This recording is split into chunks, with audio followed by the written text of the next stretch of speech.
हरे कृष्णा. सर्व भक्तांचं स्वागत आहे प्रातःकालीन श्रीमद भागवतमच्या पाठामध्ये.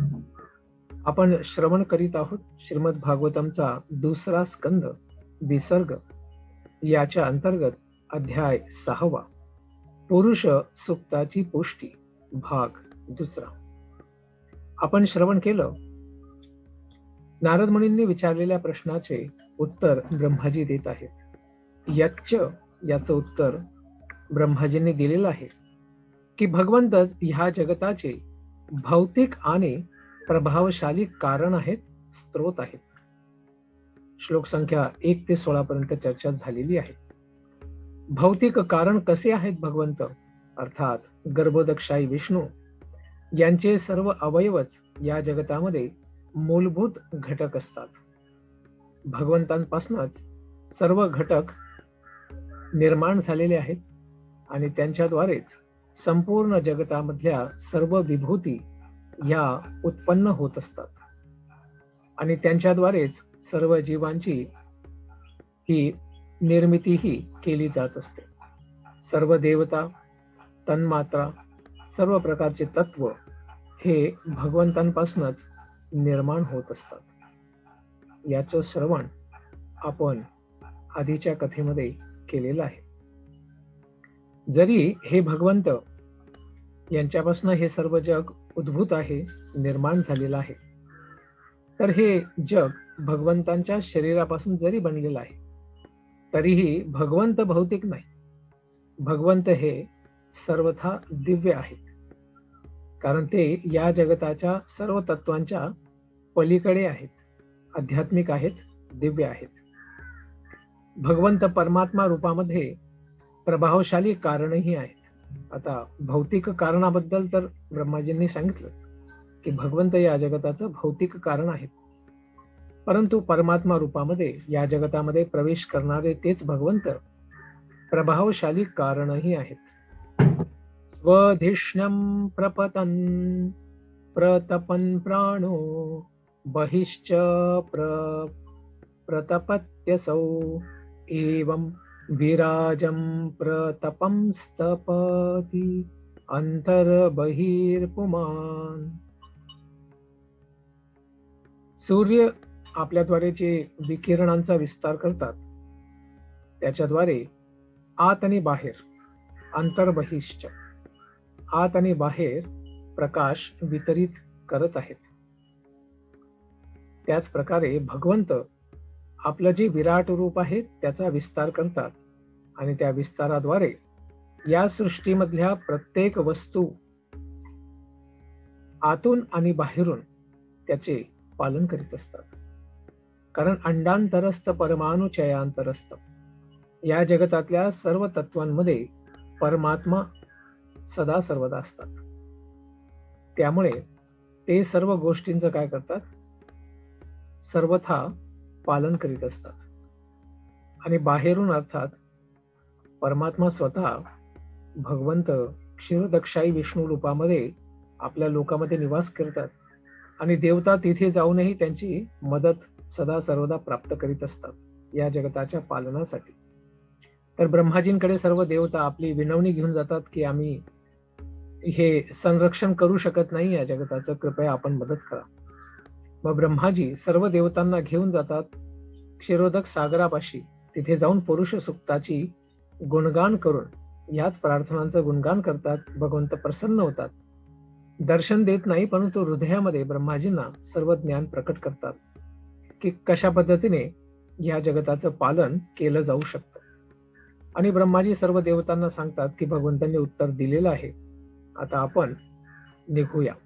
सर्व देवता ब्रह्माजींबरोबर परत येतात आणि भगवंतांनी दिलेल्या मार्गदर्शनानुसार ब्रह्माजी या जगताचं पालन करण्याचा प्रयत्न करत असतात. अशा भगवंतांचे महात्म्य समजणे फार कठीण आहे. सोऽमृतस्याभयस्येषो मर्त्यमन्नं यदत्यगात् महीमैष ततो ब्रह्मन् पुरुषस्य दुरत्ययः. पूर्ण पुरुषोत्तम भगवंत अमरता, अर्थात ते कधी मरत नाहीत, कारण त्यांचा जन्मच होत नाही. त्याचबरोबर निर्भयता, न घाबरणे, भीतीपासून सर्वथा मुक्त असणे या दोन्हींचे नियंत्रक आहेत. आणि ते मृत्यू त्याचबरोबर भौतिक जगत याचे सकाम कर्म जे आहेत, या जगतामध्ये जे सकाम कर्म आहेत, भौतिक इच्छा ठेवून केले गेलेले जे कर्म आहेत, त्या सर्वांच्या सर्वथा परे आहेत, दिव्य स्थितीमध्ये नेहमी स्थित असतात. तर भगवंत कधी कर्मांनी बाधित होत नाही. आणि जीवही या जगतामध्ये कर्माने तोपर्यंतच बाधित आहेत जोपर्यंत ते भगवंतांच्या चरणांची शरण घेत नाही. त्यामुळे ब्रह्माजी सांगताय नारद मुनींना, हे नारद, हे ब्राह्मण, याचमुळे परमपुरुष यांचे जे दिव्य यश आहे त्या यशाचा अनुमान लावणे फार कठीण आहे. भगवान अनंत देव अनंत काळासाठी, अनंत काळापासून भगवंतांचे गुणगान आणि त्यांच्या लीलांचं गुणानुवादन करीत आहेत. परंतु ते थकलेले नाहीत, परंतु भगवंतांचं गुणगान हे कधी संपत नाही. कारण भगवंत अनंत आहेत आणि त्यांच्या लीलाही, कर्तृत्वही अनंत आहे. त्यामुळेच ब्रह्माजी स्वतः सांगतायत की भगवंतांच्या लीला आणि महत्वाचा पार पाणे कठीण आहे आणि जीवासाठी तर अशक्यच आहे. तर भगवंत दोन प्रकारच्या सृष्टींची निर्मिती करतात. एकाला म्हणतात एक पाद विभूती आणि दुसऱ्याला म्हणतात त्रिपाद विभूती. तर एक पाद विभूती अर्थात 1/4 त्यांचा निर्मिती विभाग आहे भौतिक जग, आणि त्रिपाद विभूती 3/4 निर्मिती विभाग आहे आध्यात्मिक जग. तर आपण बघत आहोत एक पाद विभूती याच्याबद्दल. आता बघूया एक पाद आणि त्रिपाद विभूतीमध्ये काय फरक आहे. कारण हे जगच आपल्यामध्ये जरी संपूर्ण दिसत असले तरीही या जगतापेक्षाही आणखी एक सर्वश्रेष्ठ असे एक जगत आहे. एक पाद विभूतीच सर्व काही नाही. भौतिक जगताच्या पलीकडे आध्यात्मिक जग आहे ज्याला त्रिपाद विभूती म्हणतात. आणि त्याचं वर्णन काय काय आहे. अमृतम, क्षेमम आणि अभयम. पादेषु सर्वभूतानि पुंसः स्थिती पदो विदुः. अमृतम क्षेमम अभयम त्रि मूर्ध्नो धायी मूर्धसु. पूर्ण पुरुषोत्तम भगवंत आपल्या 1/4 शक्तीच्या द्वारे समस्त भौतिक ऐश्वर्यांचे परम आगार याच्या रूपात जाणले जातात, ज्याच्यामध्ये सारे जीव आपण सर्वजण राहत आहोत. मानी भगवंतांचं जे निज दिव्य धाम आहे, ज्याच्यामध्ये ते सदा सर्वदा निवास करतात, लीला करतात, ते उच्चतर धाम आहे, उच्चतर लोक आहे, जे या भौतिक जगताच्या सर्वथा पलीकडे आहे, परे आहे, वरती आहे. आणि भौतिक आवरणांमध्ये ते बिलकुल नाही, त्या आवरणांच्या पलीकडे स्थित आहे. त्याच्यामध्ये अमरता, निर्भयता आणि वृद्धत्व आणि सर्व प्रकारचे रोग आणि यांच्यापासून निर्माण झालेल्या सर्व चिंता यांच्यापासून तिथले जीव सर्वथा मुक्त असतात, जे त्या जगतामध्ये नित्य निवास करतात. तर तिथे जन्म, मृत्यू, जरा आणि व्याधी हे जे ह्या जगतातले मुख्य दोष आहेत, समस्या आहेत, त्या सर्वथा तिथे ऍबसेंट आहेत, अर्थात राहतच नाहीत. तर एक पाद आणि त्रिपाद मध्ये कोण कोण लोक राहतात.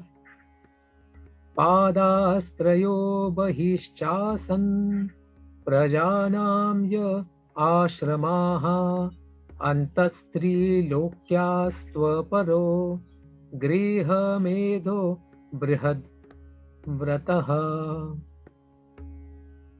आध्यात्मिक जगत जे भगवंतांचं 3/4 शक्ती मानली गेलेली आहे, या भौतिक जगताच्या सर्वथा पलीकडे आहे, परे आहे. आणि हे त्या लोकांच्या निमित्त आहे जग ज्यांचा कधीही पुनर्जन्म होत नाही. त्यामुळे भगवंत गीतेतही सांगतात, यद्गत्वा न पुनर्भवन, यद्गत्वा न निवर्तन्ते, तद्धाम परमं मम. ह्या जगतामध्ये जीव पुन्हा पुनर्जन्म प्राप्त करण्यासाठी येत नाही, जेव्हा तो माझ्या स्वधामाला प्राप्त करतो. अन्य लोक मग ते गृहस्थ जीवनाच्या प्रती अत्यंत आसक्त असतात ते लोक, आणि ब्रह्मचर्य व्रतचं कधी कठोरतेने ते पालन करू शकत नाही. ते या जगतामध्ये, भौतिक जगतामध्ये एक पाद विभूतीमध्ये अडकून बसलेले असतात. कारण ते भौतिक आनंद घेण्याचा प्रयत्न करीत असतात, जो आनंद फक्त ऐकलेला आहे, कोणी प्राप्त केलेला नाही. त्यामुळे त्याला काय म्हणतात, श्रुती सुख. फक्त ऐकलेलं आहे, कोणाला सापडलं नाही. त्यामुळे जे लोक अशा पद्धतीने ब्रह्मचर्याचं पालन करू इच्छित नाही, त्या लोकांसाठी हे भौतिक जग बनलेलं आहे. आध्यात्मिक जगतामध्ये हा भौतिक जो मैथुन कार्यक्रम आहे, तो कार्यक्रम तिथे आध्यात्मिक जगतात नाही आहे. मग ते जग जे या एक पाद विभूतीच्या सर्वथा पलीकडे आहे, दिव्य आहे, त्या त्रिपादात कोण प्रवेश करू शकतो? आणि ह्या जगताचे अर्थात एक पाद विभूती आणि त्रिपाद विभूती या दोघींचे कोण आश्रय आहेत? श्रुती विचक्रमे विश्वं शासनानशने उभे यद विद्याच पुरुषस्तु भयाश्रयः. सर्वव्यापी भगवंत परमात्मा आपल्या शक्तींच्या द्वारे या दोन्ही जगतामध्ये आपल्याला दिसत असतात, जर आपण त्यांचा साक्षात्कार केला तर. हे भगवंत आपल्या शक्तींच्या द्वारे व्यापक अर्थामध्ये नियंत्रणाचे कार्य करीत असतात, आणि त्याचबरोबर सर्व भक्तिमय सेवा प्राप्त करण्याचे एकमात्र स्वामी आहेत. भोक्ताराम यज्ञ तपसाम सर्व लोक महेश्वरम. सर्व जीवांच्या सर्व तपस्या आणि भक्तीचे एकमात्र विषय आहेत भगवंत. ते समस्त परिस्थितींमध्ये अविद्या आणि विद्या या दोन्हींचे परमस्वामी आहेत. तर ह्या जगतामध्ये अविद्या भरून आहे, तर ह्या जगताचे आणि त्या जगताचे, आध्यात्मिक जगताचे अर्थात एक पाद विभूती आणि त्रिपाद विभूती या दोन्हींचे तेच भगवंत काय आहेत? स्वामी आहेत. भगवद्गीतेतही भगवंत सांगतात, क्षेत्रज्ञम चापि माम विद्धि सर्व क्षेत्रेषु भारत क्षेत्र क्षेत्रज्ञ यो ज्ञानम यत्तद ज्ञानम मतम मम. तर जीव जो आहे फक्त स्वतःच्या शरीरामध्ये क्षेत्रज्ञ आहे, त्या क्षेत्राबद्दल त्याला थोडीशी माहिती, पूर्ण माहिती पण नाही. आपल्या शरीरामध्ये कोणकोणते रोग वाढत आहेत हे पण व्यक्तीला माहिती नसतं. तर दुसऱ्याच्या शरीराबद्दल जाणणे तर फार कठीण आहे. त्यामुळे भगवंत आपल्यापेक्षा श्रेष्ठ काय आहेत?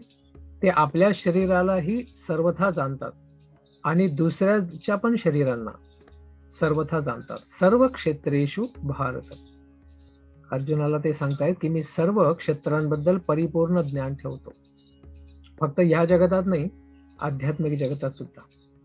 त्यामुळे क्षेत्रज्ञाचं जे ज्ञान आहे ते फार विशेष आध्यात्मिक ज्ञान आहे, असं भगवंतांनी सांगितलेलं आहे.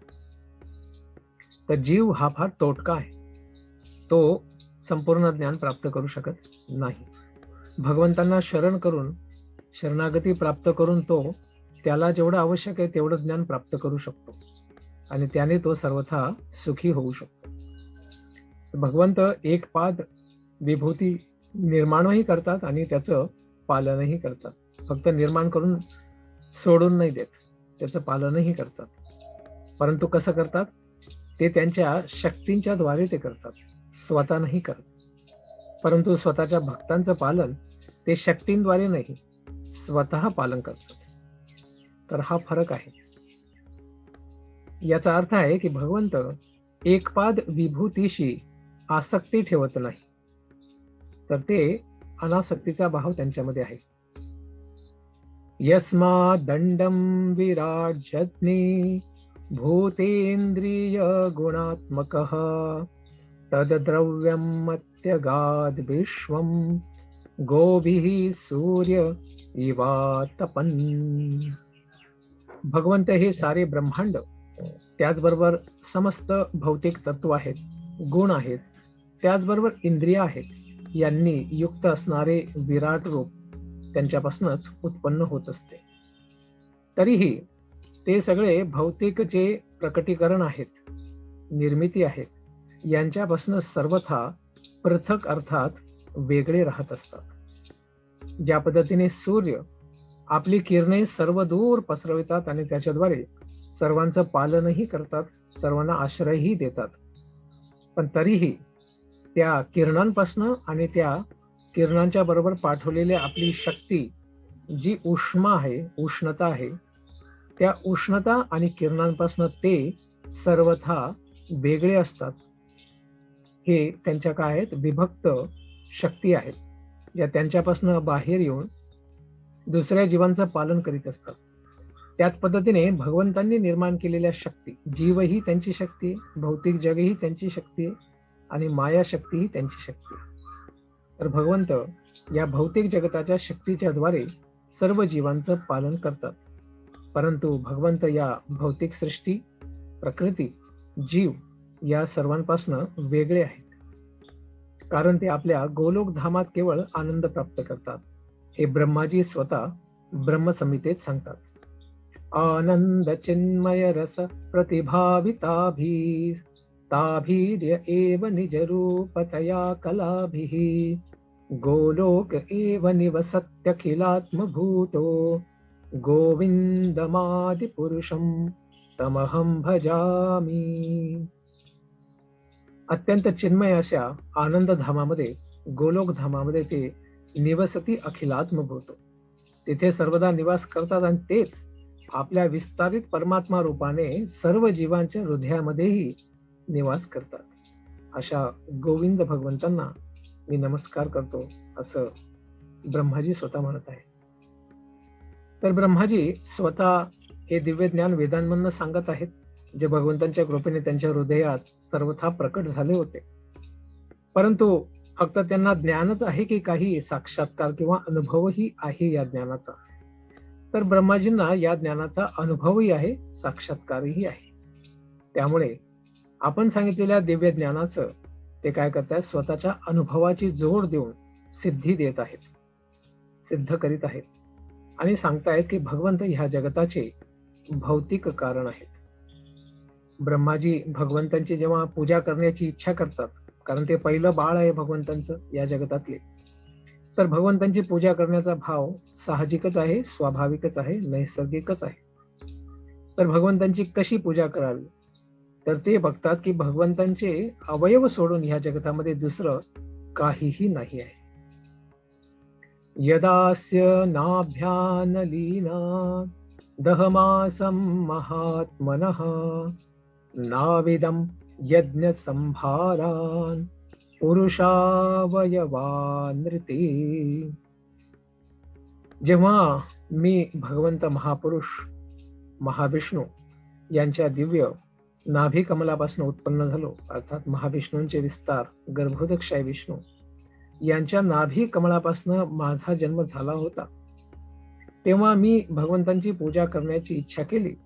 परंतु माझ्याजवळ यज्ञ अर्थात भगवंतांच्या प्रसन्नतेचं अनुष्ठान करण्यासाठी त्या भगवंतांच्या शारीरिक अवयवां व्यतिरिक्त दुसरी कोणतीही सामग्री नव्हती. कारण जगतामध्ये दुसरं काही नव्हतंच, फक्त भगवंत होते आणि ब्रह्माजी होते. त्यामुळे ब्रह्माजींना सेवा करायची आहे तर केवळ भगवंतच एकमात्र वस्तू त्यांना दिसत होते. तर ब्रह्माजी त्याच तत्वांना अर्थात भगवंतांच्या अवयवांनाच आणि त्यापासूनच निर्माण होणाऱ्या गोष्टींना घेऊनच मग भगवंतांची पूजा करतात, कारण दुसरा काही पर्यायच त्यांच्याकडे नाही आहे. तेषु यज्ञस्य पशवः स वनस्पतयः कुशः इदं च देवयजनं कालश्चोरो गुणान्वितः.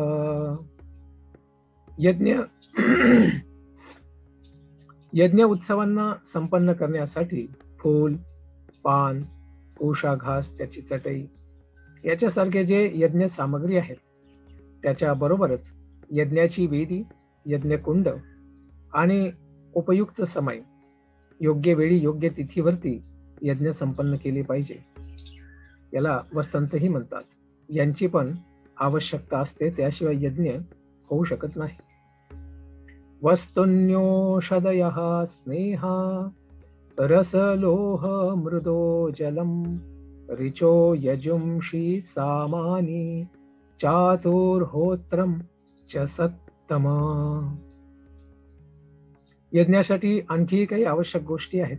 अर्थात पात्र पाहिजे, आचमन पात्र, त्यानंतर यज्ञामध्ये टाकण्यासाठी घी पात्र, अशा पद्धतीने अन्न पण पाहिजे, कारण अक्षत पण पाहिजे, पूर्ण बीज पाहिजे ज्यांची आहुती यज्ञात होऊ शकते, आणि शुद्ध गाईचं तूपही पाहिजे ज्याच्याद्वारे यज्ञ होऊ शकेल. त्याबरोबर मधू पाहिजे, मधू म्हणजे मध, त्यानंतर सोनं पाहिजे, माती पाहिजे, पाणी पाहिजे, ऋग्वेद पाहिजे मंत्र बोलण्यासाठी, यजुर्वेद पाहिजे, सामवेद पाहिजे, आणि त्याचबरोबर यज्ञ संपन्न करणारे 4 प्रकारचे पुरोहित यांचीही आवश्यकता आहे. कोणताही यज्ञ संपन्न करण्यासाठी 4 प्रकारच्या ब्राह्मणांची आवश्यकता असते, जे आपल्या आपल्या विभागामध्ये निष्णात असतात, पटू असतात. एक आहे आहुती देणारा, जो प्रत्यक्ष आपल्या हाताने यज्ञामध्ये तुपाची आणि बाकीच्या गोष्टींची आहुती देत असतो, त्याला म्हणतात होता. त्यानंतर जे यज्ञामध्ये सर्व मंत्रांचं उच्चारण करतात, त्या उच्चारण करणाऱ्या ब्राह्मणाला म्हणतात उद्गाता. जो ब्राह्मण एक अग्नीला दुसऱ्या अग्नीपासून वेगळं ठेवून त्याला निर्माण करणारा असतो, पेटवणारा असतो, त्या तिसऱ्या ब्राह्मणाला अध्वर्यू म्हणतात. आणि जो सर्व पूर्ण यज्ञाचं अनुष्ठान याचं संचालन करीत असतो, सर्वेक्षण करीत असतो, निरीक्षण करीत असतो, त्या ब्राह्मणाला ब्रह्मा असे म्हणतात. अशा 4 ब्राह्मणांची आवश्यकता असते यज्ञ संपन्न करण्यासाठी. असे यज्ञ, पहिला यज्ञ तर ब्रह्माजींनाच करायचा होता, आणि त्यामुळे त्यांच्याकडे ज्या ज्या सुविधांची आवश्यकता होती ते त्यांना दिसत नव्हते तिथे. त्यामुळे ब्रह्माजींना थोडासा प्रश्न पडला की भगवंतांची सेवा कशी करावी. परंतु कलियुगामध्ये ब्राह्मण बघायलाही मिळणार नाही, मग भगवंतांची आराधना कलियुगात कशी होऊ शकते. तर सांगितले की हरेर नाम हरेर नाम एव केवलम कलौ नास्तेव नास्तेव नास्तेव गतिरन्यथा. कलियुगामध्ये भगवंतांचं हरिनाम आणि हरिनाम हे एकमात्र यज्ञ आहे, आणि नास्तेव, दुसरा कोणताही परिणाम नाही, दुसरा कोणताही मार्ग नाही. त्यामुळे हरिनाम हाच आपल्याला यज्ञ रूपाने करायचा आहे. तर अशा नाम घेणाऱ्या ब्राह्मणांची आवश्यकता असते यज्ञामध्ये. नामधेयानि मंत्राश्च दक्षिणाश्च व्रतानि च देवतानुक्रम कल्पः संकल्पस्तंत्रमेव च. यज्ञासाठी सर्व बाकीच्या पण आवश्यकता आहेत, ज्याच्यामध्ये देवतांचे विभिन्न नाव त्यांनाही घेतलं जातं, विशिष्ट मंत्रांमध्ये त्यांचा उल्लेख केलेला असतो. त्याचबरोबर दक्षिणेसाठी व्रतांचं अनुष्ठान केलं जातं, आणि दक्षिणाही प्रवाहित केल्या जातात, दक्षिणा दिल्या जातात, त्यांचंही आवाहन केलं जातं. आणि हे जे आवाहन आहे ते विशिष्ट प्रयोजनाने केलेलं असतं. कोणताही यज्ञ, जसा पुत्र कामेष्टी यज्ञ आहे, तर पुत्राची कामना, मुलाची कामना असून केलेला यज्ञ पुत्र कामेष्टी असो, असे वेगवेगळे आवाहने असतात प्रयोजनानुसार. आणि त्यासाठी विशिष्ट अशा विधी पण आहेत, ज्या विधींद्वारे विशेष शास्त्रांच्या अनुसारच कार्य संपन्न केले जात असतात. आणि भगवंतांच्या वेगवेगळ्या अवयवांद्वारे असे यज्ञ संपन्न केले जातात. गतयो मतयश्चैव प्रायश्चित्तं समर्पणं पुरुषावयवैरेते संभारः संभृतामया. या प्रकारे ब्रह्माजी सांगत आहे की भगवंतांचे विविध शारीरिक अंग जे आहेत यांच्याद्वारेच यज्ञ करण्यासाठी आवश्यक सामग्री आणि साज सामान यांची मला व्यवस्था करावी लागली. देवतांचे जे नाव आहेत त्यांचे आवाहन याच्याद्वारे परम असे लक्ष भगवंत विष्णू यांचीच क्रमशः प्राप्ती व्हावी आणि त्यांनाच फक्त प्रसन्न करावं हेच आवाहन होतं मुख्य. आणि याच प्रकारे प्रायश्चित्ताने पूर्णाहुतीही मला पूर्ण करावी लागली. इति संभृत संभारः पुरुषावयवैरहं तमेव पुरुषं यज्ञं तेनैवायजम् ईश्वरम. या पद्धतीने मी भगवंत परमेश्वर जे सर्व यज्ञांचे स्वामी आहेत त्यांच्या शरीराच्या अंगांद्वारे यज्ञाच्या सर्व सामग्री आणि साज सामान उत्पन्न केले आणि भगवंतांना प्रसन्न करण्यासाठी मग मी यज्ञ संपन्न केला. कारण यज्ञाचा उद्दिष्टच आहे भगवंतांना प्रसन्न करणे. अशा पद्धतीने फक्त ह्या जगतामध्ये फक्त ब्रह्माजींनीच यज्ञ केला की त्यांच्यानंतर दुसऱ्या जीवांनीही यज्ञ करून भगवंतांना प्रसन्न केलं. कारण संपूर्ण गोष्टी या जगतामध्ये संप्रदाय रूपाने प्रवाहित होत असतात. तर यज्ञ करण्याची परंपरा काय ब्रह्माजींनी सुरू केली आणि ती पुढे प्रवाहित झाली की नाही याचं श्रवण आपण करूया उद्याच्या श्रीमद भागवतमच्या सत्रामध्ये. धन्यवाद. हरे कृष्ण.